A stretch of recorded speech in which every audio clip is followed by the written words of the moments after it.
Hello and welcome, heroes, to the Crit Academy. I am your host, Justin. I'm Sam, and we hope to inspire you with creative content that you can bring into your next adventure. All right. Cool. And I'm your co-host, Ian. Oh, and I'm your co-host, Austin. We exist here, too. It's okay. Thank you guys We're for joining us today here at Crit Academy Studios, where everything's made up and your roles don't matter. Yep, that's right. You're all like a murder hobo in a campaign with consequences. Anybody that's watching any of my Baldur's Gate 3 streams realizes how it really should be, because I died again and again and again for poor decisions. Are you just murder hoboing people or No, something? I'm not. I try to intimidate one goblin and he shows up with fucking... I didn't even make it 2 minutes. Called it. 12. We're trying not to ride the F-bomb. We'll see how that goes. Oh, yeah, good luck with that. I'm sorry. I drew like 8 of them and they killed me anyway. So anyways. Yeah, you know. First of all, Sam, the educational DM, thank you so much for joining us today. Thank you. Thank you for having me. Oh, no problem. We're really excited. Our main topic today is going to be discussing an article you wrote on Dubstat called "The Rise of the Murder Hobo," which I think is just awesome. But before we have our main topic, we spent a few minutes talking about blank, which is generally a question asked or a random topic that showed up that isn't enough to get its own main topic. Yeah, but something that we can discuss. So if you're interested in following along, you can head on over to critacademy.com/post/episode 192. All of our show notes are there for you to check out. Our Let's Talk About Blank segment comes from a Reddit post that I stumbled across called Voice Acting Reference Table on Reddit. Which I don't know, Sam. Have you gotten a chance to look at this, and what are your thoughts on this little table setup just to help you improve your NPC creations? No, I haven't had a chance to look at it, but I think different people like different stuff. I like getting it straight from my brain, and there are all sorts of great resources out there. So. Always better to have more. Yeah. Absolutely. The one thing I really like about this is it's got a couple little tables just to remind you as the DM or as a player, if you want to create these things you can do to make your voices different. And they're not even accent based. It's just like the very first table is speed. So you roll a D3 and you come up with just changing your voice down to a little bit slower when you talk. Instantly gives you a different feel. Or maybe you roll fast and you got to talk a little quicker, and that's a big thing when it comes to gnomes and halflings, right? They talk a little faster than most people, right? True. So there's a collection of these from the speed to pitch, where you got to bring it down low. I really like this when I'm talking to my little bit slower farmer fellas. Though, of course, I always give them a draw, too. Yeah, you can't really help yourself from that one. Right. But there's a whole collection of things on here from voice texture, which is something I had never heard of. But there's somebody that, like, one of them is nasally. I can easily just see myself plugging my nose like this and talking as a halfling or a gnome. Little tips like that, and there's a whole collection of these. There's got to be like 100 plus different. There's got to be thousands of combinations based on this. Of the throat. What's it? From the back of the throat, like from the back of the throat. Devour your soul. Like something like that. Good. Yeah. Like, do you use voices, Sam? I'm awful at accents. I'm so bad at accents that I just come across as probably a little bit racist. So I really do. I do lean fair. into the whole different style of voices. So kind of gravelly, or try and just lighten it up a little bit. So I try not to go falsetto. Just lighten to have a female voice, and faster and slower, and I do a fair amount of public speaking as well. So that is definitely something that you've got to be aware of. Yes. Yeah. And one thing that I've always told these guys have known that I'm not good at remembering what voice I gave somebody. Oh, me too. I'm awful. And B, not just being able to do it consistently. These little things are really good. Like this one just talks about pausing often. So when you talk, you just kind of, as if you're thinking a little more about what you're going to say. Ah, the Shatner. Or like the monotonous, where you only talk in one Don't do that. pitch the entire time. Don't You do can't that. actually do anything else. I'm really excited right now, guys. I can feel your energy. I have a tendency to talk too fast anyway. So, I mean, get that. I've been told by my students all the time, I teach too fast, I talk too fast, and the first thing I tell my students when I'm teaching to speak in front of others is just slow it down. Mm-hmm. And the video I watched just recently on horror stories, those pauses. It's just the silence that really kills people. That's what makes it really scary. For sure. Absolutely. I remember played the first when Doom came out for like the high definition one, and Like, what is it, 2013, I think? I don't know, Something it was like somewhere in that. there, but I remember, and I'm walking down this tunnel, and it's just a long tunnel. I don't see nothing, but it's so quiet. And I was like, something's gonna jump out, and I'm just creeping along. I was like, why isn't there any noise? Creeping along, and I'm expecting something to jump out. I'm freaking out, and it's just silent. I get to the end of the tunnel, fucking nothing. Yeah, it's all the tension. It's crazy how like the greatest fear isn't really what actually is there. It's probably what's being conjured in your mind. Yeah. Like you're constantly on alert. You're constantly looking for that thing that's going to kill you, but it never comes. Yeah. And that's the best part. Absolutely. But anyways, this table gives you lots of little things that you can do as a DM that doesn't revolve around having an excellent. You don't need to be a voice actor. Yeah. Like this one is just clenches his jaw. So you talk when your jaw closed without opening it. That Little sounds things like really that. hard to do. It is really hard to do. Right, but it makes that character no. interesting, I think. It does So- make it interesting. So you can find that over at our website at critacademy.com/post/episode 192. They call him Captain Lockjaw. Of course. All right, that'll do it for our Let's Talk About Blank segment. Before we move into our main topic, we have a gift to give away. Compliments of Loresmith. Woo! Good job, Lore Smith. Always looking out for us, and we always try to look out for you too. As I assume. I do. Cool. So, Lore Smith always gives us this wonderful gift, and it is what is happening? Why is this in the way? Help. There we go. Is that because somebody else put it there? I don't know. But anyway, it's the modular dungeon tiles. Specifically, though, the Arcania set. And the Arcania digital tile set lets you make dark, shadowy dungeon maps rich with the fumes of arcane secrets. Maybe on the left side, you find the gnome that's actually talking really slow and pauses often for a change, and it's really confusing because he's a gnome. But on the other side, you find the orc who's talking very intelligently, and you're a little confused about that too. So you go with the left one because it makes more sense. I love the idea of somebody talking so slow they forget what they're talking about. love it. All right, who is our winner today, Sam? The winner today is Rix.John. Thank you, Rix. Free John. stuff for you. You get cool stuff. Congratulations. If you enjoy the product, please make sure to check out Loresmith's other content and maybe leave him a review. If you didn't win, head on over to critacademy.com/Loresmith and get all kinds of cool fat loots for free. Check out his stuff. It's awesome. Also, reviews really help. Do that. Yes. Reviews are great. Yes. Don't be the a-hole that leaves a 1-star rating without saying why, though. I hate that. Yeah, that's You really suck. dumb. It doesn't help us get better at anything. So, Yeah, it's pretty bad. anyway, so moving on to our main topic, we are discussing the rise of the Murder Hobo with you, Sam, the educational DM. It's exciting. Once again, thank you so much for joining us. Well, again, thank you for having me. It's a pleasure to be here. Oh, pleasure's ours. Yeah, I loved reading the dump stat stuff, and then I stumbled across your stuff specifically, and I was like, gotta have him on here. And we've had the kind of discussion with teachers and stuff, but it's something that I think is just awesome because you're taking two aspects of your life that you enjoy and kind of combining them, and so that's really It is awesome. very cool.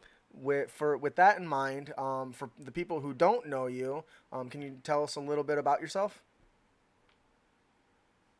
Okay. Well, I started DMing about probably 9 or 10. Firstly with some church friends and then some school friends. and then played a lot of D&D, and then played a lot of Warhammer Fantasy Roleplay Nice. back in the early 90s. And then I became a teacher, and life got busy, so I kind of skipped most of third edition, and then played in and out. And then a few years ago, about 5-6 years ago now, one of my students said, do you know about D&D? Would you, could we start a club? And it was great, So I started a club with fourth edition, which was dreadful. Trying to introduce. I think if I played fourth edition with some keen D&Ders, that would be brilliant. I mean, it's there's a lot to it, but There is. starting it with newbies, it's really hard. It's very hard. Yeah. So, 4 years ago, then I swapped across to fifth edition, and it's worked like a dream. The problem is finding time in the school day.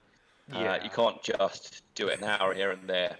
No. For sure. Yeah, that's and then about 3 years ago or so, I suddenly thought, actually, so I've always been someone who, as a teacher, I love teaching. I love the pastoral stuff especially.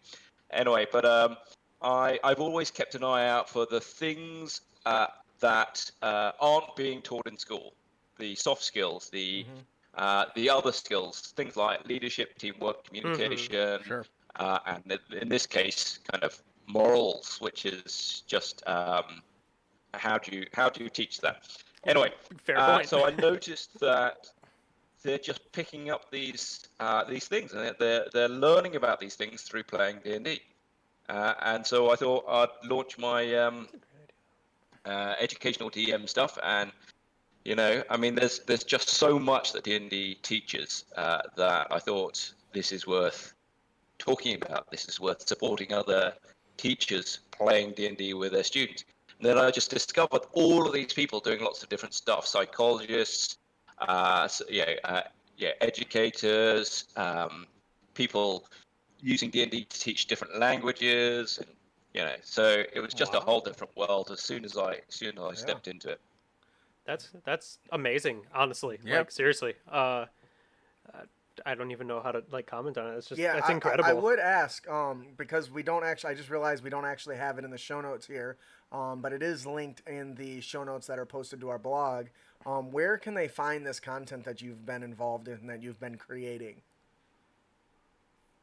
Okay, so my main way of publishing stuff is on Facebook, but I am on Twitter, and as you said, that I'm trying to publish an article with the Dumpstat guys. They're a great website in themselves. They produce some amazing homebrew stuff. So maybe once every 2 months or so, I'll find the time during teaching and everything else I'm doing. Right. So yeah. That's facebook.com/ Is it educational DM. Educational DM. okay? Cool. Making sure. Yeah. I went and found it and put it in the blog, but I couldn't remember the exact link. Well, now we know, so that helps a lot. Right. Actually, cool. I'll definitely have to check that out myself. Actually, what is your most memorable D&D moment? Which is, since you have a lot of experience, I'm sure you have something in there. It's really hard. I mean, I figured. as a player, it's just. I mean, as a player, for me, the most brilliant thing is just sitting around with the guys and just playing, Sure. having a laugh. For sure. I remember one time we were just two new players had joined the group. So and they were in a corridor and they were attacking some ghouls, and the guy in the front row, one of the guys in the back row said, "Can I push through and get to the front row and attack these ghouls?" And the guy in front of him said, "Well, no." I said, as a DM, I said, "Well, only if the guy in front of you lets him." And the guy in front said, "Well, no, I'm just not going to let him." And so I said, "Well, you could still push through as long as you make a strength roll." So they got strength roll. The first guy rolled a 2. It's like, okay, so you try and push him, but you're using just a soft hand. They're one of those times where you just make one of those pushes, and it's just a soft hand. It just feels, wrong. And then the other guy rolls. He rolls a 1. Oh, so, no. So just trying to describe this moment. You push. You try and avoid him, or you try and push back, but with his soft hand, you lean into him, and just fall over. And the whole of the room was just in tears, just laughing at the ridiculousness of a 2 and then rolling a 2 and then a 1. Yeah. Very low odds. Yeah, I mean, just recently I played this one shot where there's a big reveal halfway through. And again, it's one of those educational things where you do the big reveal and then just the reaction on their face. Mm-hmm. The woman actually turns to the players and says, "I know." And it's just an amazing moment of that. You've set up the story well when you get that kind of reaction. And it's a teacher reaction as well. I mean, I know this might sound strange, but in maths, I try and set it up so that it's like, this is the obvious thing, and then a surprise. Sure. Right. And it's the reaction of it, and I love that. And it's what I've gone into teaching, because if you do it right, you do get that reaction, and it's memorable, and it's going to stay in the memory of my students. So, Sure. And that's one of the great. I rave about. That's one of the greatest things about Go on. D&D. So, Absolutely. Definitely. Yeah.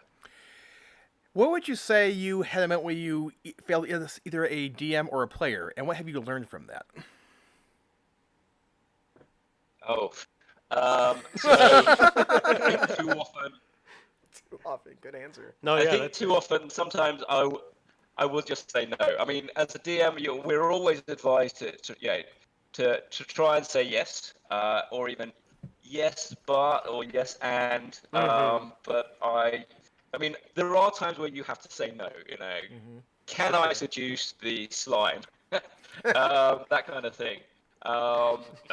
Put it in a bottle. I had a level 1 player who was climbing down the rope, and he had about 15 foot drop, and he asked, "Can I do a backflip off this drop?" And I said no. It's like, your first level, your dextery's high, but yeah, he wanted to just do a fancy backflip and then into a hero's landing. And I really should have said yes and let him roll for it. And if you fail, just do something hilarious. But I said no. So, I mean, in the moment, you get. I mean, he was always trying to do these things, and I was getting a little bit annoyed with him showboating when we had other new. Yeah, he was an experienced player, other new players.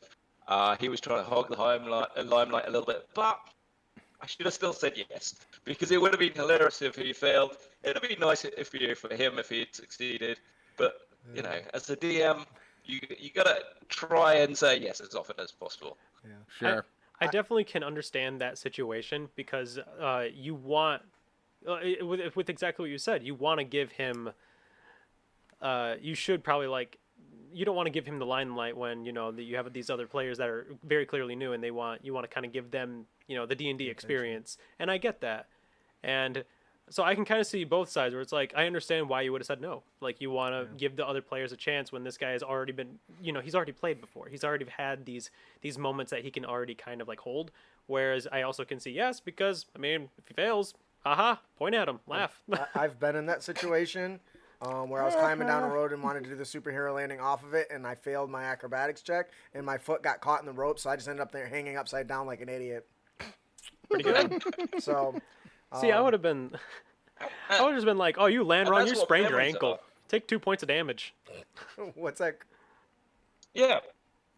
I mean, those critical fails, I know that some people say that you shouldn't have critical successes and critical fails on skills checks, but they're just hilarious. They are hilarious moments. Yeah, for sure. That's also a very it depends on your table thing, because I know a lot of tables that would be like, "Oh, I love critically successing on," yes, you're gonna persuade Anubis that you're definitely doing the right thing.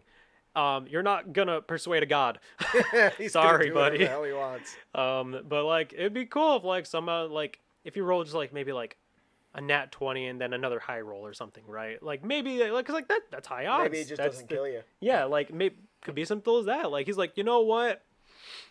It's not that you convinced me. It's just I don't have enough time in the day to deal with you. And that's just that kind of stuff. Like that's fine. But you gotta get that first 20. You gotta critically succeed first. I'm not gonna just let you off scot free. This is a god, dude. Charles from the chat says, "Hey Sam, I love your page. It's such a great find." Awesome. So, Yeah. Thank you. So now that we've got all the introductory out of the way, we come here to talk about this article you wrote for Dumpstat called Rise of the Murder Hobos, a D&D Teaching Moral Values. So before we go into this, part of what I loved about this is you set it up with a role play kind of script here. And I've assigned both all of us responsibilities, obviously you being the DM, and we'd like to act this out and then discuss and then finish off the script if you're okay with that. Yeah. Because I really feel like it sets the whole premise of this discussion up very, very well. So kudos to you for writing it. I'm excited. Do you guys remember who you Okay. are? Yep. I love doing some creative writing. So who have we got? Justin, what are you gonna be? Are you gonna be the rogue? I'm the wizard, and Austin will be the rogue and the ranger, and Ian will be the barbarian because that's his jams. It's true. It is very true. I think that's all of them. Weirdly enough, I've only seen you play the barbarian one time, and that was when we were playing that team deathmatch. Yeah. And it was a great time. It's a shame for you.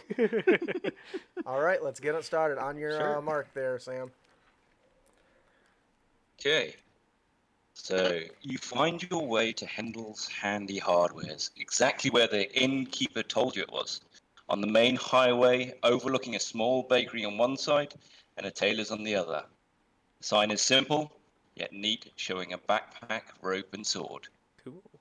A small bell rings as you enter the shop, welcoming you in with the smell of linseed oil and polish.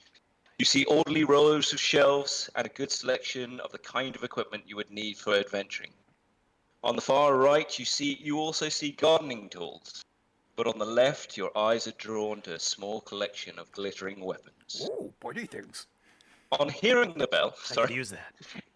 on hearing the bell, a burly dwarf comes out of the back room. A small boy dwarf seems keen to follow him, but the shopkeeper turns around, gives him a small shove. Go back and look after your mum. Oh no. Hendel is a burly dwarf. He's aging, his hair is greying, and he's put on a few pounds. But as evidenced by the scars on his neck and arms, he's definitely seen some action in his day. He also seems very comfortable walking with a well-worn mace at his side. I go and look for some extra What daggers. do you do? I go to the shopkeeper to ask if there's any magical items. I look for bone dust and silver wire. Are there any nice bows? Okay, Austin. On one of the shelves, you see a bandolier of 5 really well-crafted throwing daggers. You see a small, neat sign showing that they're 12 gold pieces. You test them out, and they are amazingly well-made. They're very well-weighted. You feel that you could use them well. Ian. Sadly, there's a high demand for those. I don't get to see many, and any magic items I get disappear very quickly. Oh. With the great forest nearby, we get a lot of adventurers wandering through. Fewer come back, but I don't have the gold in stock to buy up many of the treasures they have. Not yet, anyway. You could try old Culver's shop. She sells herbs and potions. I think she might have picked up the odd item of an adventurer too. What I heard is free magic items in the forest. I agree with that.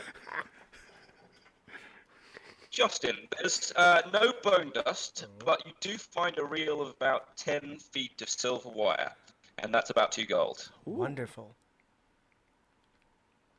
To Austin, there is a good selection of bows, but nothing matches your elven bow. Nothing of that quality. There's a very well-made large quiver which carries 25 arrows instead of the normal 20, and it's 15 silver. That's a good deal. Eh? I tried to bargain with him about the daggers. Okay, roll a persuasion check. 5. Sorry, mate, those are made of dwarven steel. You won't find finer blades between here and the Black Mountains. I wait until his back is turned and steal the daggers. Roll a stealth check. 9. Oi, stop that! All right, that's it. I draw my battle axe and rage. Great, here we go again. Okay. All right, so this is something I feel like happens in a lot of games, right? You This gotta save your scene- friend. The scene happens a lot. It's not uncommon. No, it's not uncommon. And It's in very common. Sam, in your article, you talk about you've seen some disagreements on the discussion exactly of what a hobo is, or what a murder. Not a hobo, is. just a murder hobo. A murder hobo is. Do you want to tell us a little bit about that and what you discovered in your research? Yeah, I mean, a lot of people talk about murder hobos just going out and killing stuff, which is, I don't think it's true. I mean, murder is more kind of consciously killing, killing innocents. So, I mean, I can understand. And this is some of the controversy recently about evil races. We just want to go out and kill. Sometimes we just want to go out and kill stuff. Right? And doing That's that with fair. friends is good. And if you're going out and killing evil creatures, well, that's perfectly understandable. You go out, and you just want to get into some combat. But I mean, D&D is a combat game after all. But just like this scenario, players and I blame a lot of video game RPGs that allow this. For sure. Right from what is it? The original Ultimas. Do you remember those? Yeah. I The do. Ultima 7 and Ultima 8 and things like that. Yeah, You buddy. could kill. You could go and kill cows. You could go and kill shopkeepers. In fact, I think even in Baldur's Gate, the first Baldur's Gate, you could kill people and just nick their stuff. You could kill Drizzt in Icewind Dale, I think, and just nick his. And that just doesn't seem right. But also, there seems no consequences to those as well in the video games. Yeah. And I think if you're going to make an immersive world, if you're going to make a realistic world that you live in, I mean, I'm not talking about one shot or kind of just going out to play for fun. But if you want to make an immersive world, there has to be consequences, really. Yeah. For sure. And also, I mean, yeah. And there are a few games that Murder did that, Hobo- but I think you're right. I think the Sorry, go on. majority of them really didn't, at least until recently. That started to become a bigger thing. I remember when I first played Fable and I was pissed because I killed the shopkeeper, took his crap, and then I had a bounty on my head by the guards. And I was like, what kind of crap is that? But for the most part, video games don't include that sort of stuff. For sure. So that's a good, There's not really a morality system in a lot of like those video games, honestly. There's usually like either sometimes they just make them invulnerable. Like you just can't do anything to them. Like you look at them, you think about trying to swing your sword, and you're like, sorry, you're in a public area. You can't have your weapons out. And it's like, oh well, okay, I guess. yeah. So, Yeah, but I think they're actually starting to build in. So I think it was Divinity Original Sin that if you kill the village, now they're dead. You know, you can't do anything with them. So that's a good thing, and I think that's important to have that kind of immersive world, especially if if you want to make it realistic, you want to make consequences for these actions. I think that's good. right. And a really good example of that was a game made by one person. Well, a small team, I should say, honestly, by Toby Fox. It's called Undertale. You guys have probably heard of it. Yep. And if you haven't, I've heard of said game. it is very, very clear that murder is bad. Like it completely just continues to emphasize again and again, like, hey, this is an RPG. You can get levels, but also if you kill something, well, we tend to know that you killed somebody. Sorry. And what do they do? So you either like lose access to some stuff. You can get different like endings that are usually worse and worse depending on how many you kill. Right. And then there's a route where it's cool because it plays on the whole like. You can I'm just gonna farm up stuff in this area and get to like this ridiculous level, and I'll go to the next area, steamroll the boss, right? There's a limited number of people in these games. If you kill everyone So in the you first can run part, out? you can run out, and so you'll get an encounter that says, "But nobody came," and then you'll walk another like 20 steps, and it'll continue That's to say, cool. "But nobody came," and you'll get this weird ambient music the entire time. And it's just, it's very, the game is basically telling you, like, if you did this intentionally, you know why you're getting this. If you didn't, like, if you thought you were farming, you're quickly realizing this is a very, very bad thing. Do not continue to do this. You're all alone. Yeah, it's very, So very powerful message about that, which is why it's a good game, but unfortunately the community has really done it poor justice, honestly. Yeah. But So what? That's my rant. Bringing this back to D&D. So you basically came to the conclusion that part of the reason players that sit down at the table, especially younger children, come with the mindset, "Oh, I'm just gonna take what I want," is because of the experiences they had in in video games that kind of transitions over to board games. or like modern D&D, I guess we should say. And Yeah, I think there's some of that, but there's also, I mean, children are just selfish. They just want. If they sure. can take it, they want, yeah, they will. I have the power to take this. I am an adventurer. Why shouldn't I just do it? And it's like, well, this is why. Yeah. so yeah. you actually have a really good example in here that kind of covers this a little bit. Do you want to tell us about that experience? Is that the example going in the village? So I think it was. So I was taking a fairly new group. Actually, I was part of the group. I got one of the students to DM, and we were going through. If you know what the adventure is, then you can write it in the comments. But we were going through a village. The village was mostly on fire. Then we came across these villagers, and we were trying to take the villagers through to the central keep. Trying to avoid the cult of the dragon, I think, and kobolds. Anyway, so this actually quite a nice boy. He's really well behaved, quite a nice boy. He says, "Can we loot the houses?" And I said, "We've got villagers right there with us. What do you think is going to happen if we loot the houses?" And he didn't understand why this was wrong. He was saying, "But they're on fire. They're going to burn down. They're going to be destroyed anyway. Ain't nobody gonna If miss someone it. comes into your house, it's on fire, yes, but if they start looting your house, what do you think you're going to do? Either they're going to attack us, or they're just going to run away from us. Something's going to happen there. They're not just going to sit idly by and watch us looting their houses."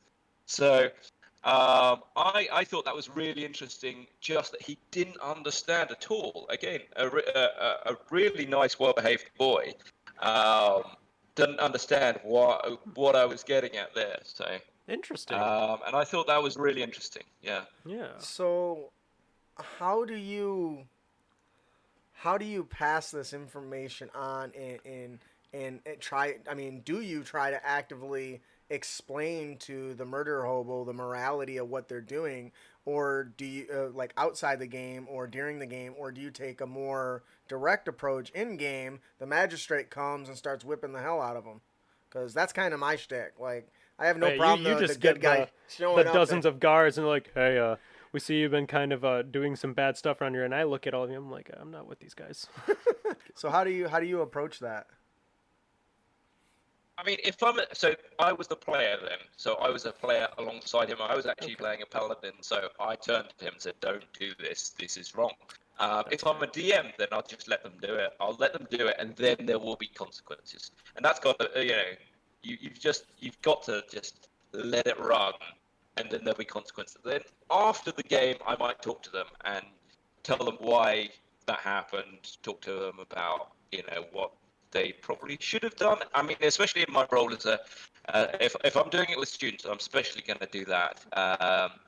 But even if it's a group of adults, I will discuss it with them. I mean, usually if something like that happens, they're going to want to talk about it afterwards. They're going to want to argue with me, saying that would never happen, etc. So just taking the time to talk afterwards is useful.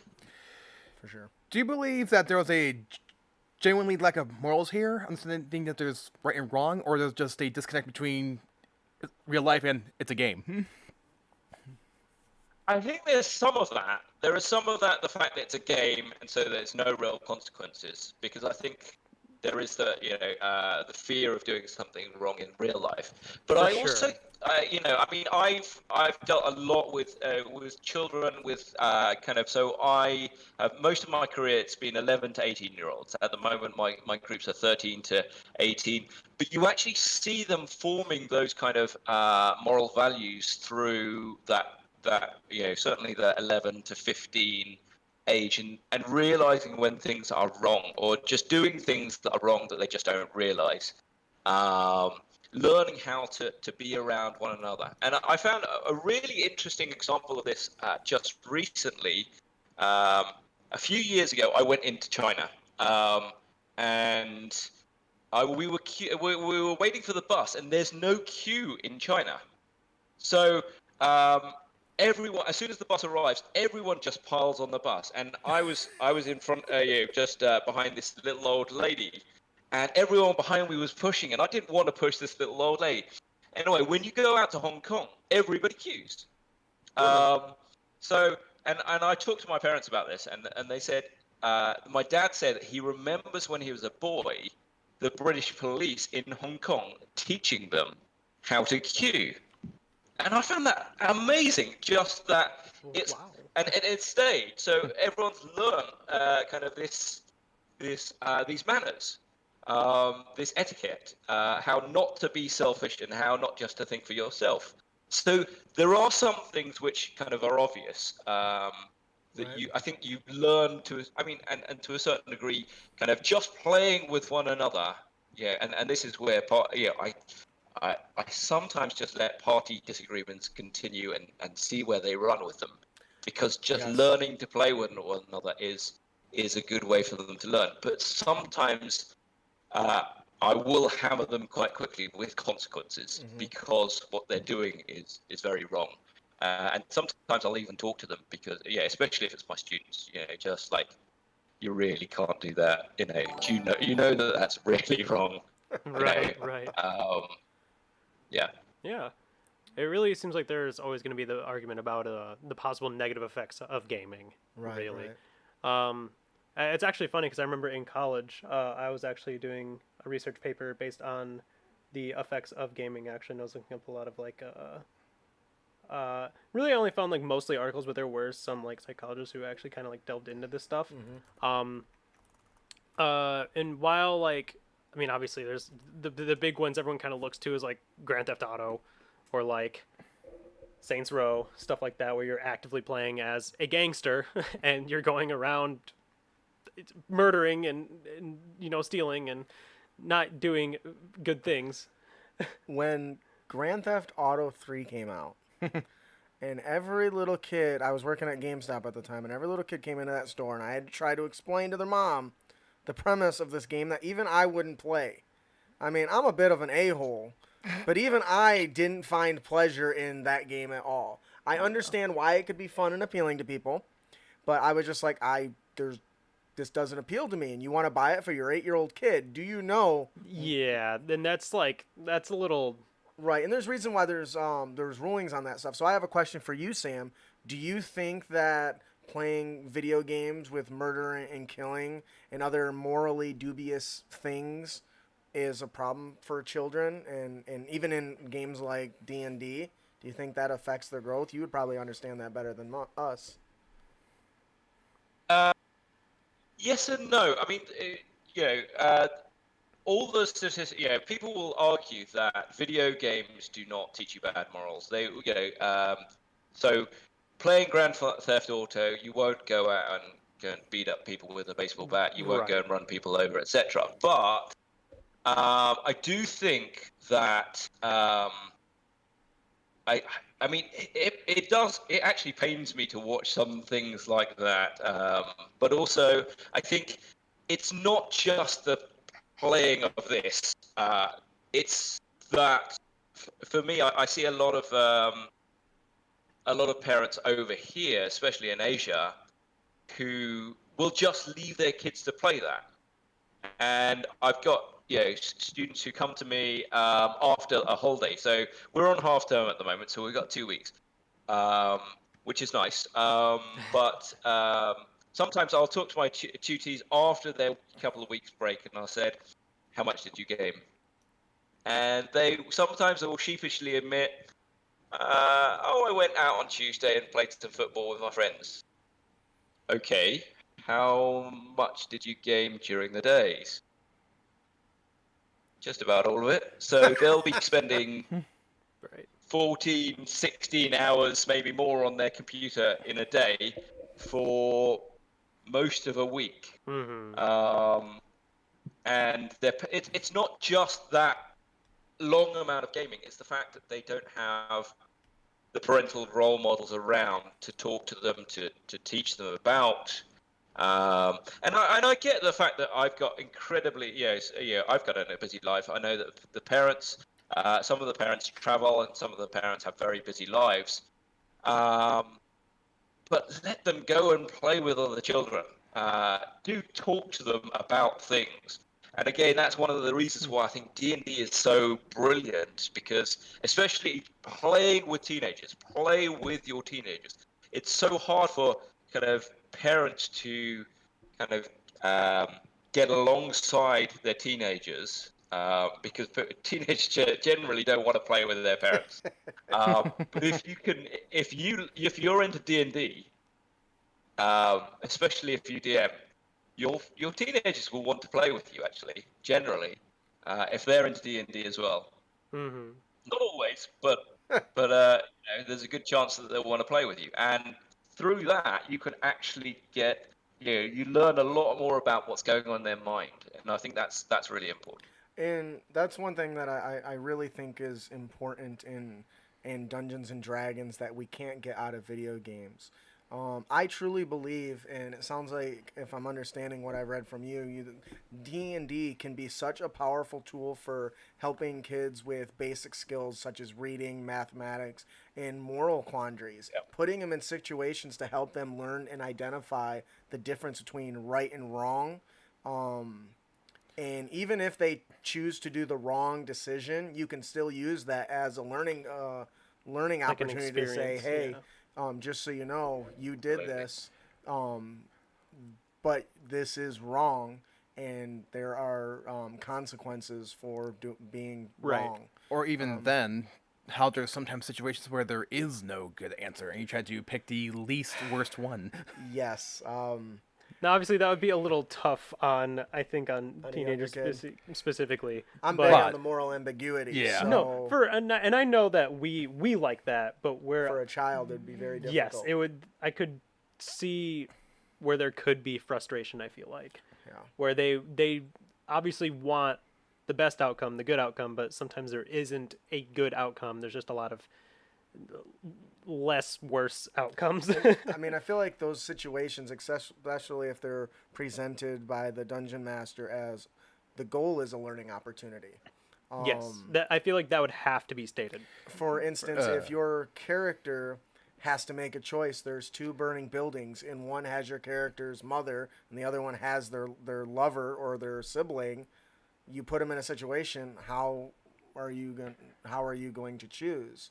While that's not an ideal situation, something like that could really happen someday, where you're forced to pick between two people. And how would you ever come to that conclusion?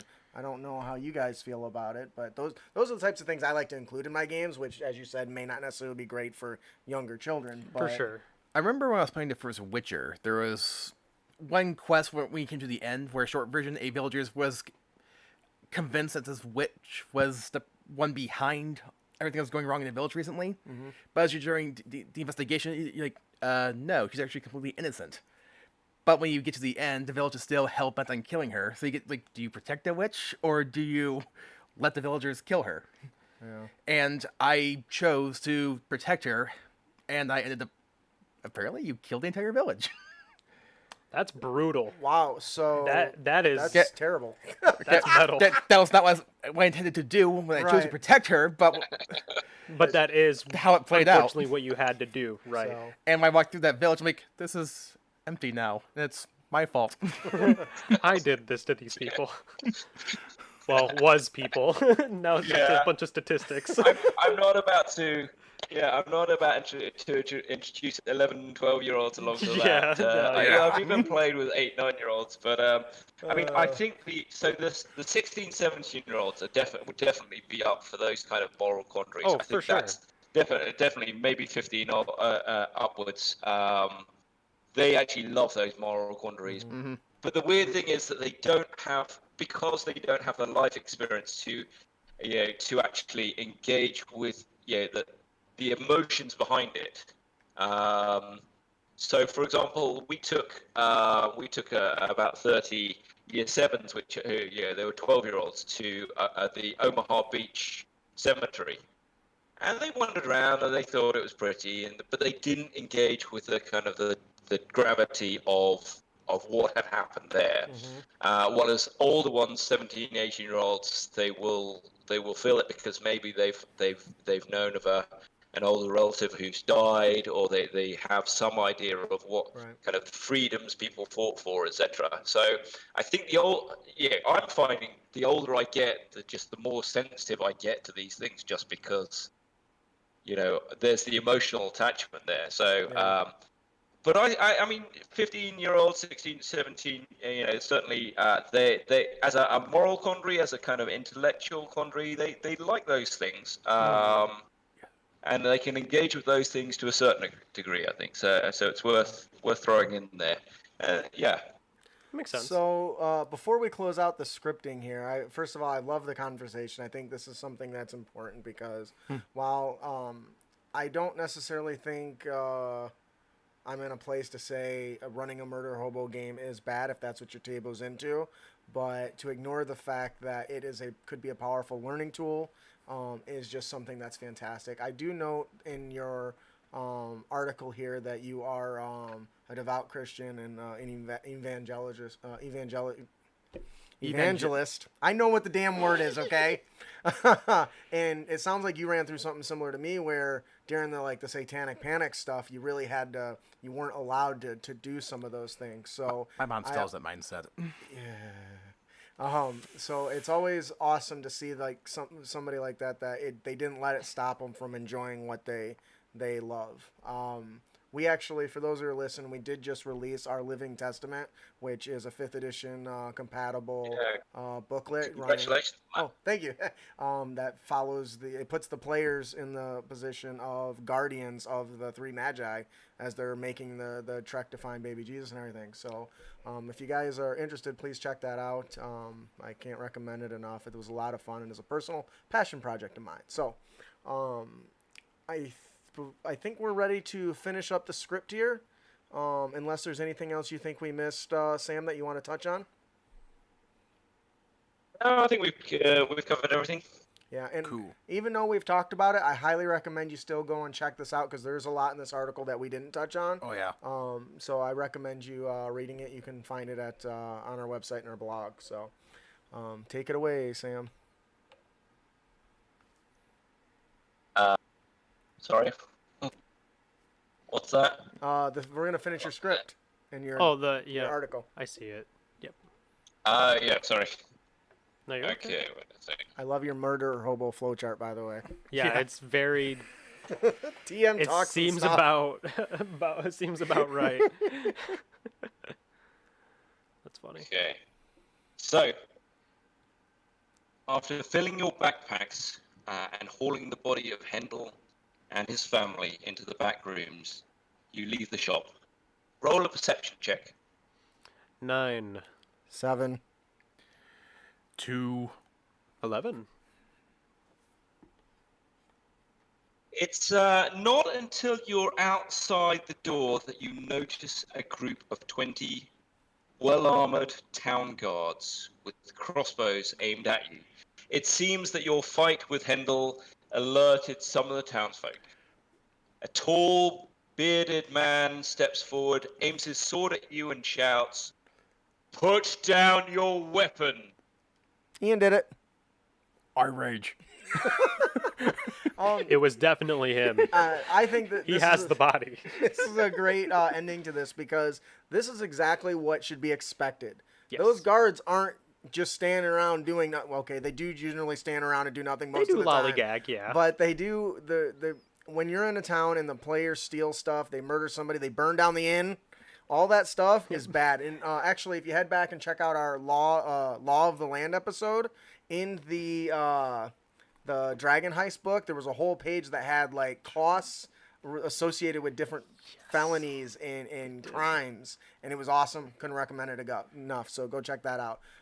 And this is a good example of that. Sometimes, no matter how strong their characters are, they're going to run into either guards or mercenaries or paladins of the magistrate that are. You guys are the villains now. Yep. I do always like the idea of giving the players out character sheets for other NPCs and then having them arrest themselves. That would be fun. Anyways, I think that'll do it for our main topic today. Before we move on to our Unearthed tips and tricks, I know it's my favorite and I know it's your guys' favorite segment of the show. We have another gift to give away. Compliments of Jeff Stevens.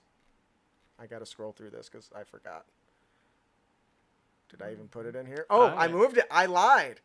Oh. I forgot we moved it. So you don't get that yet. Sorry, you're going to have to wait. Moving on to our Unearthed tips and tricks segment where we bring you new and reusable material for you to bring with you on your next adventure. We have a character concept that has been brought to us by Sam, the educational DM. Would you like to tell us about, is it Temo the Mighty? Or Timo? Oh, I love Dex Okay. Fighters. Timo the Mighty, he is a halfling fighter. He's born to the son of a washerwoman and a glass blower. Timo came from the small village in the Shires. Timo was always a dreamer. He read a lot as a child, but also ran around with his friends, pretending to be a chivalrous knight, much like most of us. Aspirations beyond the Five Shires came to a head when he was tending his flocks and a dire wolf attacked the sheep. Facing the wolf with just his trusty companion and Mount Thunder, the Mastiff, Timo was lucky. Yeah, he was lucky enough to get strike some mighty blows and scare off the giant wolf. In his village, he was hailed as a hero but for all his bravado and boasting, Timo knew that he had got lucky.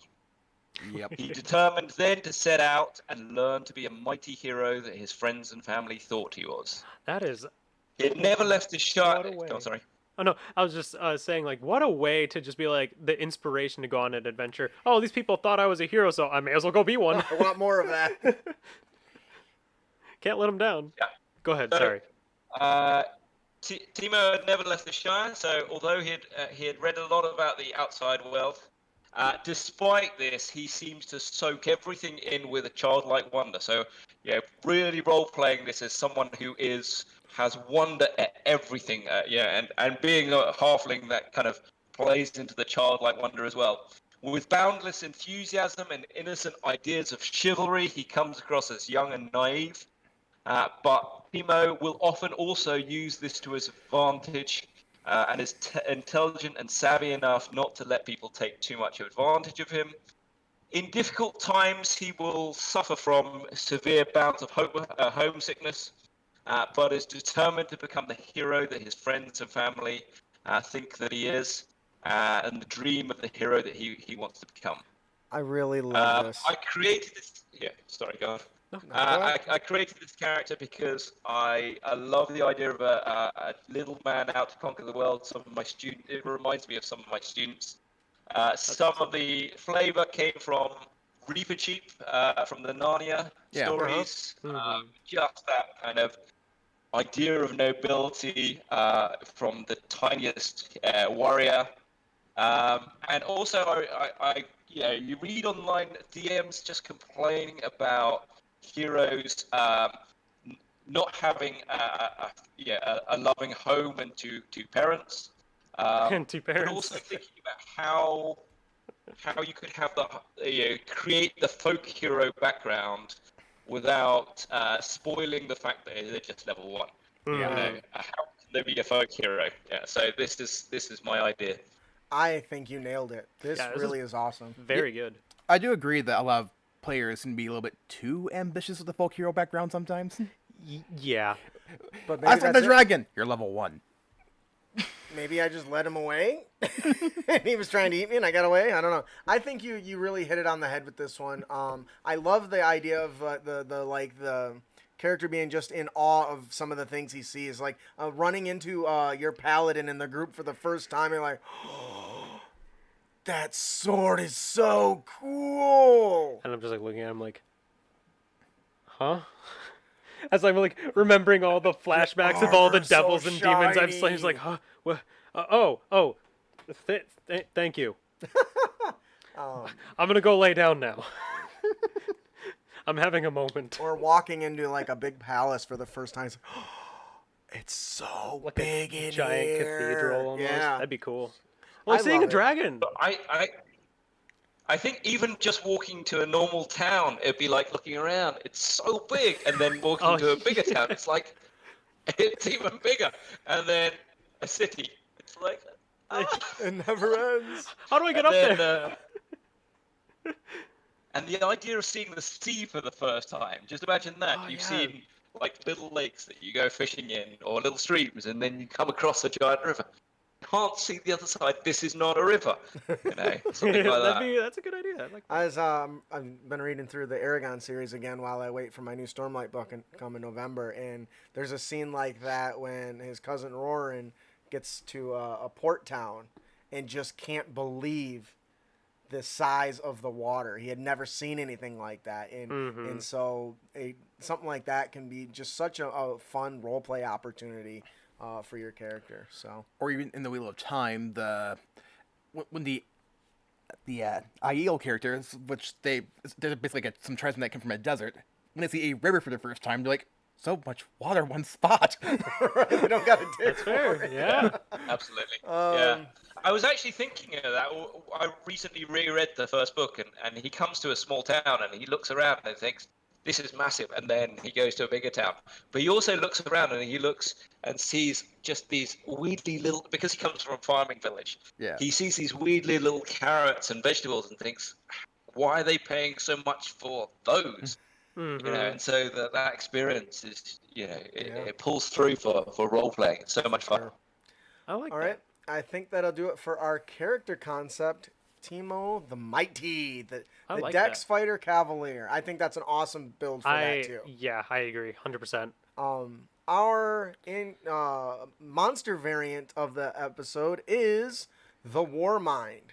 While much of the power granted to clerics comes from their devotion to their deity, there are a few who have a unique talent of their own. They possess a potent mental capacity to form their will into reality. They achieve this through their own innate psionic power.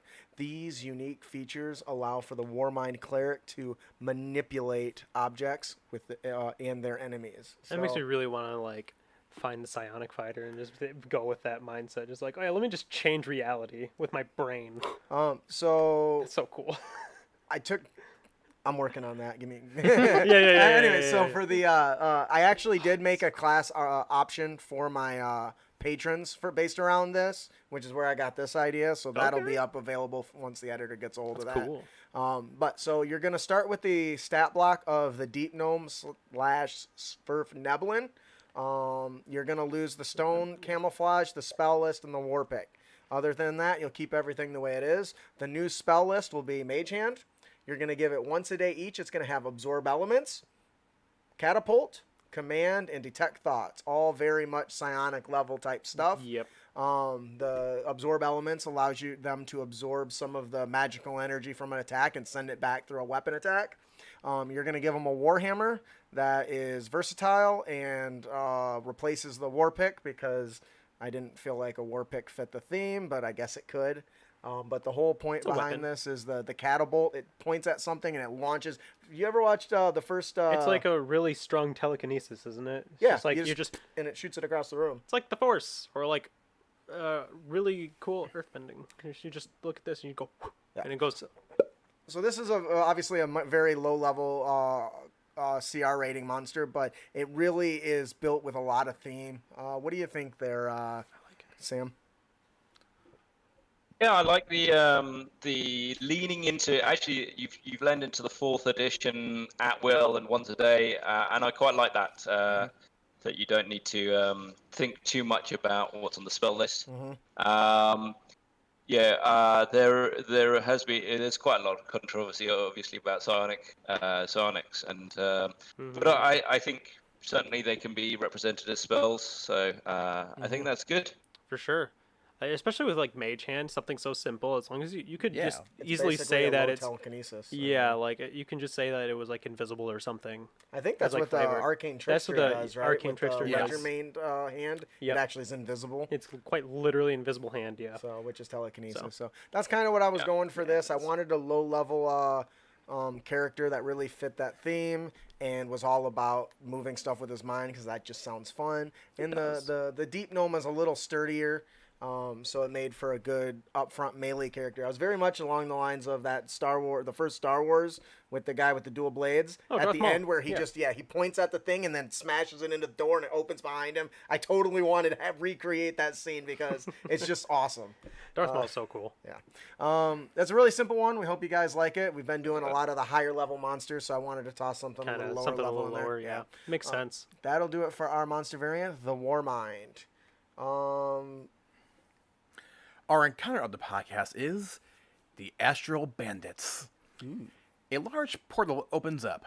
2 Githyanki's astral skiffs streak across the bright sky above. Arcane torrents that surround the skiffs unleash volleys of magical fire at each other. Mist shots blasting the surrounding terrain, including the nearby village.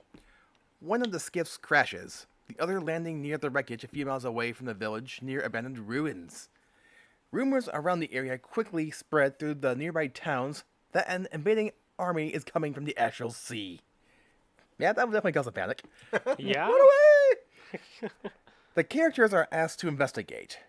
During the investigation, they discover Brudan, a he's Earth from the Master Manual, was imprisoned by Githyanki and escaped. During his flight, he commandeered an astral skiff and was chased into the material plane. Brudan is being hunted by... I'm always horrible at names. Aranya. Yeah, Aranya. I have to use generators for those names, because I don't know what the hell a Githyanki's name is supposed to be. Yep. It's fair. A female Githyanki knight and her cadre of planar bandits. They spend their days in search of rich plunder and weak enemies. Brudan believes regardless if Aranya catches him, she and her cadre will likely stick around, loot, and torment the locals. Probably true. What do you think about this, Sam? Yeah, I love these alien kind of creatures coming. I think when you've got to play this, you've got to play them having a very, very different alien mindset. But I think the rumors are that Spelljammer's coming back. They've been dropping Don't hints. get me excited, man. The new Baldur's Gate. The Baldur's Gate trailer has the amazing the Mind Flayer. What's it called? The Nautiloid ship? Yeah. So that's really exciting. I loved the look of the Elven ships when Spelljammer first came out. I never ever got to play Spelljammer though, so it's going to be exciting. That's going to be interesting. I love having a kind of like a ship as well. So as a player, my first thing would be to see whether I could get hold of the ship. To be honest with you, Of course. Honestly, yeah. I'd love. Yeah. It is worth noting that this would be right around level 5 to 8, because I think the knight is like a CR 8. So That's something reasonable that you could allow your players to have, or it's broken and it becomes a new quest to get it fixed. Yeah. The big thing that I wanted to take away from this is I wanted to be able to bring in that interstellar sort of feel into the fantasy setting with the Githzerai and the Githyanki. That's what they do. Though I do have to say, I've only ever met one Githyanki in any of my games, and it was in Baldur's Gate 3, and I killed that bitch because she was pissing me off. And she's supposed to be my light tank. I was like, I'm not dealing with it. But so if she's representative of a race, I don't want nothing to do with them as far as partners. But this is supposed to be really fun. I like the idea of them coming into this alien creature and it asking for help and it needing to not only help itself, but also potentially help the locals. And are the players going to easily be able to differentiate between a Githzerai and a Githyanki? Probably not, because they look almost the same other than what they wear. And I just think that makes for a really great sidetrack to whatever campaign setting you're running. Because there's no reason you couldn't just drop this in any situation, because They come out of the sky. yeah, just poof, they're there. Yeah. So They are here. I think Suddenly. you've also got you've got the moral dilemma of if these Githyanki are starting to kill, or loot locally, you've got do the villagers want to just give up this Githzerai as well? So that moral dilemma is going to be there. that's a good one. I like it. Yeah.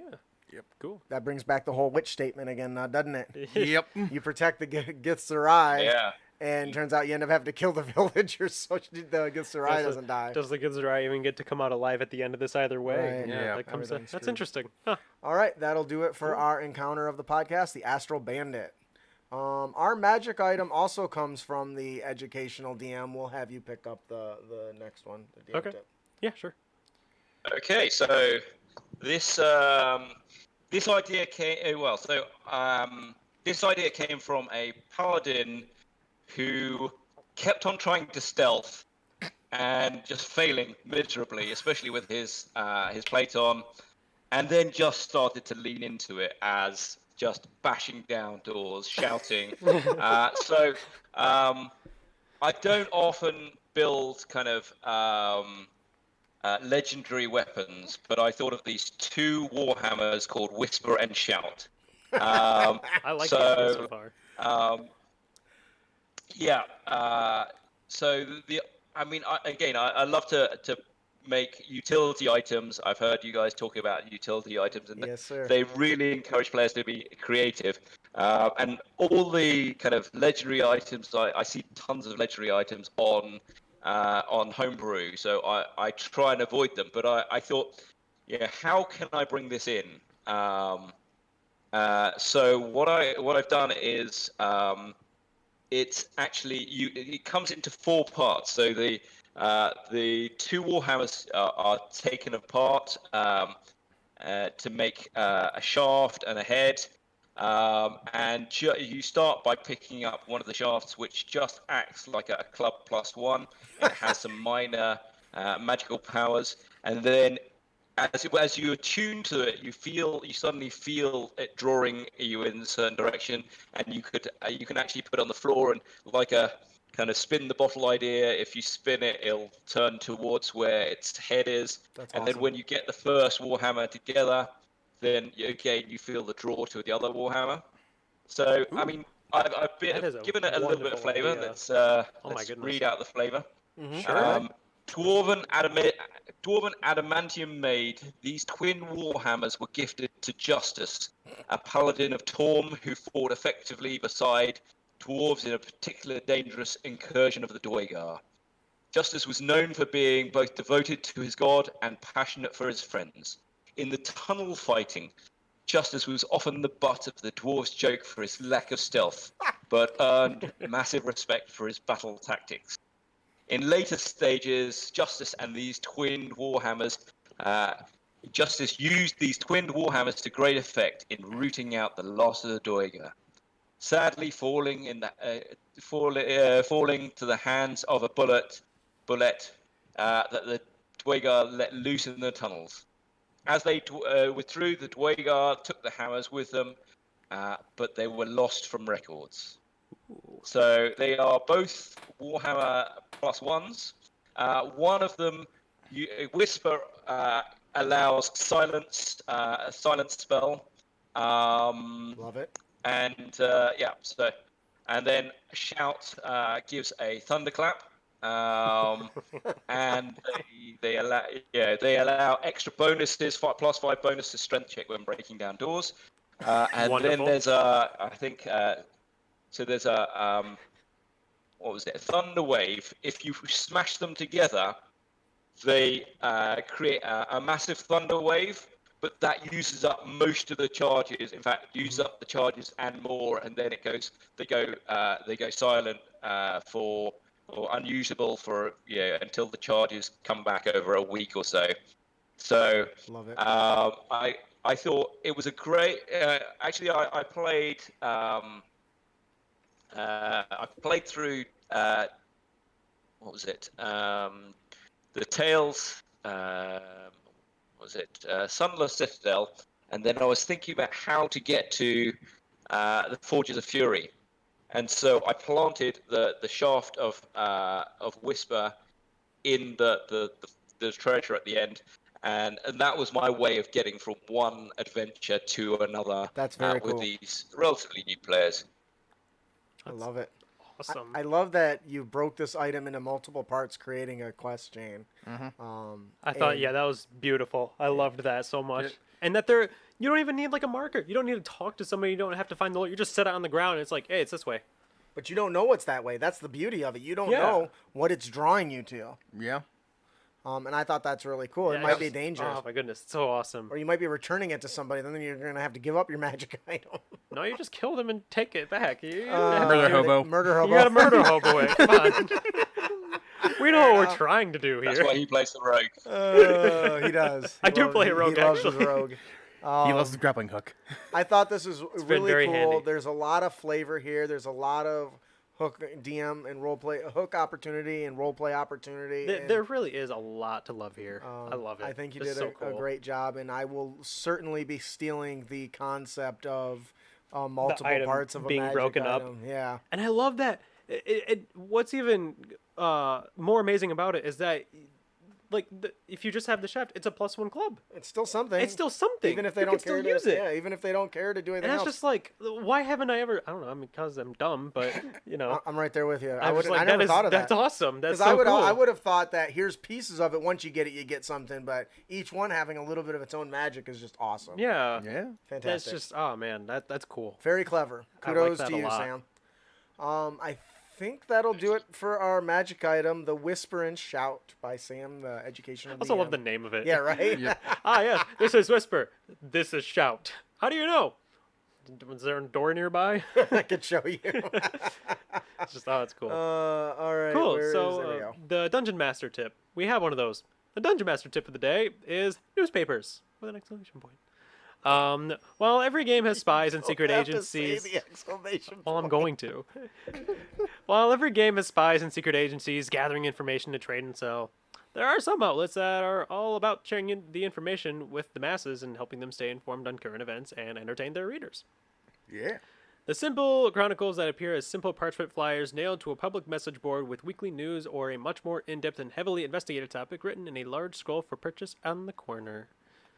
Whichever you decide, consider making these an important aspect of your game. Newspapers can be a great source for scandalous news or warning rumors of some strange happenings. If you want to get real fun, you can toss in tabloids that are so far-fetched and ridiculous that the characters may latch onto it out of sheer curiosity.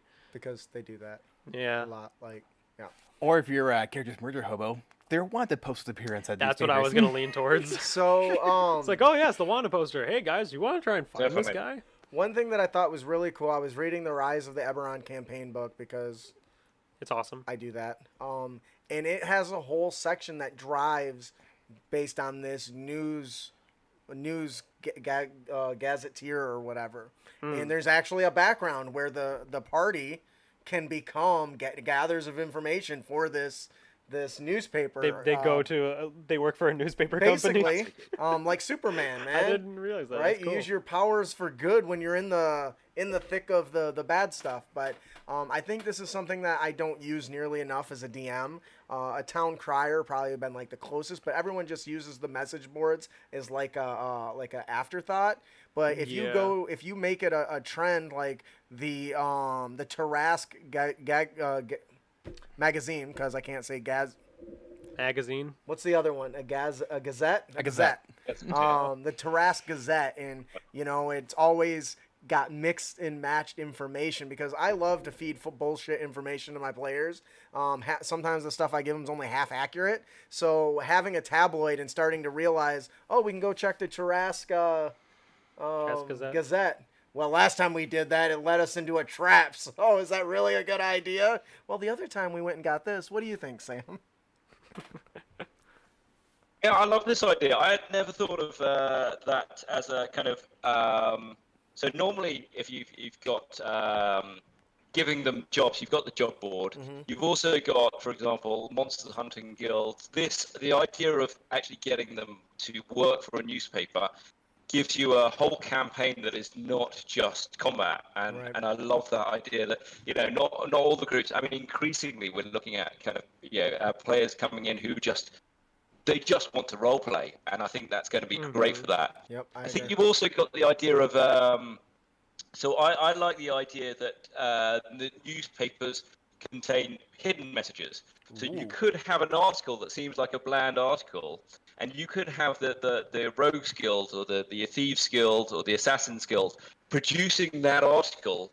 You kind of reports on the kind of local goings on, but it has, if thieves can't, Yes. then you can pick out, the adverts, kind of like, or if it's an assassin's guild, there is now a 50 gold, kind of That's bounty awesome. on this, this person. Yeah. I've always been burning to want to use my thieves camp, but I'm usually in a campaign where it's like, sorry, you're not near a town, you're in a mountain somewhere in the middle of nowhere. I'm sorry you're in hell, okay? Well, no, I was talking about Storm King's Thunder, where I was literally in a mountain. I couldn't talk to anybody because I came in the campaign It's so funny because the game I run for the patrons the last 2 times, Thieves Cant has come into play since they've been in the town twice. And I've only learned certain information because of it. And it's funny you say that because part of the reason I did that is because I was like, man, I don't use this ability enough. We've talked about it on the show. I need to do it. So I made sure it was in there. And I'm sorry it wasn't you. That's okay. No. One time I recall Thieves Cant coming up as of all things in an Adventure League game where we came to a fort and the rogue read the graffitis in the walls, which were in Thieves Cant, and they boiled down to beware of this individual. Mm-hmm. And he turned around and said, guys, we need to be careful of this person. I looked at him and said, that person is the chief of security. Of course, somebody who knows Thieves Cant's going to say beware of that person. Yeah, maybe that's a little, I like that. A little on the nose. makes a little sense there, yeah. I'd like it. It'll be even more amusing if you're reading it and you're trying to figure out what it says, and you start describing, in Thieves Cant describing, and it turns out to be one of the party. That's a good one. Your group of a paladin is the target or something. If I was the rogue in that situation, I'd be like, How much? not sure what to do about this one. So what's wrong? Oh, nothing. It's actually just saying about someone's being cheeky on the wall apparently, and I'd be like, all right, how am I gonna try and because obviously I want to help my friend. Well, maybe unless he's not my friend, I guess he's more of a comrade in this case. But it's like, well, I don't want to just rat out the other rogues around here. You know Why what I not? mean? Nobody has to know it was you. But they're gonna know it was me. How? They're okay, so thieves. let's say the That's their job. No, let's say the paladin is the target, and he's in Okay. your party, and you're reading this, and realize he fits the description Yeah. perfectly.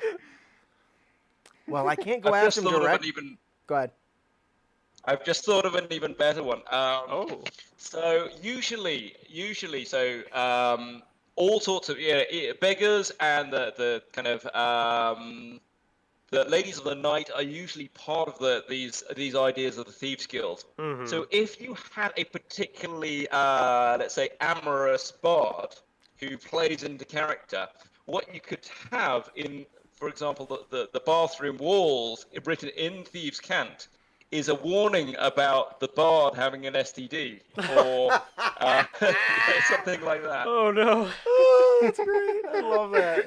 It's just like, hey guys, look out for this one. So we got a And lot that's, of. see, that's another thing too. Like, you could even just make like, if you're like at an inn, like the local like bartender, like they would probably know a great recipient of Thieves' Cant because, Yeah. of course, all the rumors are gonna circle around them. They know Everyone everything. goes in, takes a drink. They're like, "Ah, I can't believe I heard this at work today." And like the other guards looking like, "Are you sure we should be talking about this?" And he's like, "Oh, who's here? It's just me, you, and the bartender." And it's like, "Oh yeah, of course, it's always the bartender." I never thought about that.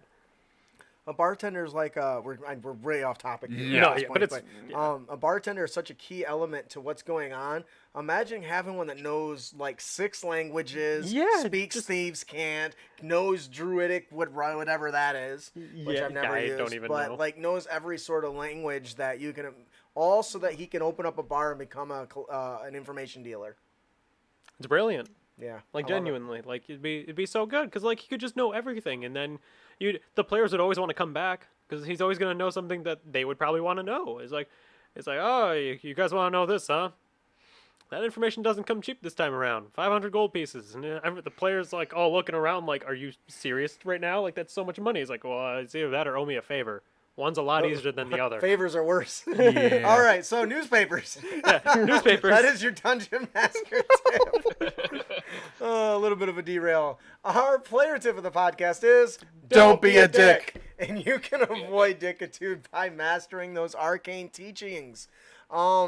Burning snare traps. So when the opportunity rises, setting up traps to snare your enemies in almost always gives the characters a huge advantage. Would you guys agree? Sure. Yeah. But it doesn't Yeah. come up enough, I would think. True. But maybe that's at fault for the mine for not setting it up or them for not coming up with it. Either way, I never trap. with I walk into this- them willingly usually. with this little On easy the road. with Things in this bullet time. Sorry. with this little bit of thought, forethought, it can be really easy and can give you guys a great advantage as a player. All it takes is the snare spell from Xanathar's Guide, Minor Illusion, and the Bonfire Cantrip. All pretty easy to get access to since 2 are cantrips and 1 is a first level spell. True. So what you're going to do is you're going to spend the time to set up the snare in probably like a doorway or a small thin hallway. Then you cast Minor Illusion over it, right? So they can't see the circular rope in the snare spell that captures the person. So it hides the trap. Now, if you're going to be watching or waiting for guards, your illusion only lasts so long, so you'll have to be able to see where it's at and constantly, reach it. This is a good one reapply for it. rogues. Yeah. For the Arcane Trickster rogues. I think they can get access to all this. You know, the Except for 2% maybe that the are bonfire. out there. Right, Good on yeah. you guys. You're doing God's work. You lay down the invisible trap, you hide it in a little 5-foot square, and then when somebody trips over it, it pins them vertically upside down and locks them in place, floating in that square for a pretty good while. And you just cast Bonfire underneath it. Yeah, And they are locked there, burning like a pig on a spit. It's very difficult to spot because they would have to spot the illusion, know it's an illusion, and then spot the trap that's underneath the illusion, making it a real big pain in the ass for any patrols or guards. What do you guys think? That is...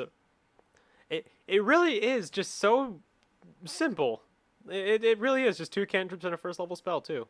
Yeah, that's it. And you can buff their damage by casting, like cantrips, I think, scale with level. Yeah, and it's just... so- And then you can just, like... What do you think, Sam? That's wild. Yeah, any traps just aren't used enough by the players. I mean, they come across so many traps, but I love simple traps, and this one's a simple trap, and stops other people surprising you. You put it out on your camp at night, all sorts of things. Yeah. I love it. And if you're really concerned about the guards screaming and alerting other people, silence. Creates an Yeah. area effect. No screams to be heard. It's pretty good. Yeah. I love it. You could use, if you wanted to use that as an opportunity to interrogate somebody, you could burn them alive. Did you guys ever see the first Punisher movie where he's got the guy hanging up over the on the chain, and he's got the torch and a stake a stake behind the guy, and he's got popsicles, and he says, when the heat touches your skin, it's not hot at first. Instead, it kills the nerves so quickly, it's ice cold. And then he pokes the guy with the popsicle and uses the flamethrower on the stake. Can you smell it? That smell of that flesh burning, and he's like tormenting this poor guy, but he's not actually hurting him. I would love to see a scene unfold like that. Wow, that is strangely brilliant. Wow. All right, that'll do it for our player tip of the podcast. Don't be a dick. And you can avoid dickitude by mastering those arcane teachings, the burning snare trap. Now, before we close out, we have one more gift to give away. Compliments of our boy, Jeff Stevens. I want to give another huge shout out for Jeff Stevens and thank him for joining us last week. His Kickstarter is nearly funded now. And at the very least, you should go check it out and pick up the free Cave of Narwhal adventure written by James Introcaso. So, A masked menace terrifies their region. The adventurers stumble into her scheme, the kidnapping of a famous performer known as Devon Artis. Their mission is to deliver a ransom and collect Devon. that's so much shorter than it was. Yeah. It was like 5-6 sentences. I almost read them out of effort. Who is our winner today, Sam? Winner is Kilroy General. All one word, Kilroy General. You got it. All right, congratulations, Kilroy General. If you enjoy the adventure, please let Jeff Stevens know. Maybe pick up the sequels, all that jazz. If you didn't win, have no fear. Crit Academy is here. Head on over to critacademy.com/Jeff Stevens and get plenty of more fat loots. Compliments of him. Yeah. He really loves to give away stuff. He does. Now, He's a kind guy. before we close out here today, Sam, do you want to give everyone one more plug where they can find you and all that jazz? Yeah, you can find me on mostly the best thing is Facebook, Educational DM. I am on Twitter and Instagram as well. Those links can take you through to a website which I haven't yet bought I bought the site too, but my site has a repository of all the past kind of news articles on how Dungeons and Dragons and other role-playing games can help you learn new skills, learn in education and everything else. So do come visit. Yeah. Yes, definitely. I highly recommend it. The content that shows up in my feed from your page is always grade A. I love it. Very smart stuff. Yeah. I learned something. Yay. No matter how long you're playing, there's always something there to learn. For sure. Please join us on our next episode. We'll be discussing dungeon design with special guest Matt Whitby. I'm super excited for this. I believe it or not, we're going near 200 episodes, and we haven't actually talked dungeon design. That is so hard for me to believe. I know. Especially since you're like a 4th edition player. Yeah, I love me some dungeons. So it's really weird extra weird that, dungeons are kind of like the thing like, and, not having the first them 10 on. episodes. Yeah. Well, here we are, 192 episodes later, and now we will be talking dungeon design. I'm super excited for that. I started to believe we had that many episodes, too, for that matter. What's that? It's amazing we have this many episodes. Yeah, we haven't run out of material. It's almost like D&D's a massive universe. and it grows every single day with all the homebrew, with all the articles from people like Sam, the educational DM, from all the DMs Guild and Drive Through RPG content, with all the new content coming out from Wizards of the Coast, and more importantly, just some random shit people come up with all the time. That's true. I started around, episode 35? Less than that. But anyways, if you enjoyed the show and you want to support us, head on over to critacademy.com, follow us on social media, and please consider leaving us a review on iTunes. Even if you don't have iTunes, it's free to create an account, and it goes a long way. Since all the other podcasts use it as a catcher to funnel in listeners. So I am your host, Justin. I am Sam, the Educational DM. Thanks for listening. I'm your co-host, Ian. And I'm your co-host, Austin. Oh, yeah. Now you can say thanks for listening. Thanks for listening. That's okay. Sorry. You're not the first to do that. It's because I put it all togetger, and that's perfectly on my ass. Yeah. Keep your blades sharp and spells prepared, heroes. Woo. See you later, guys.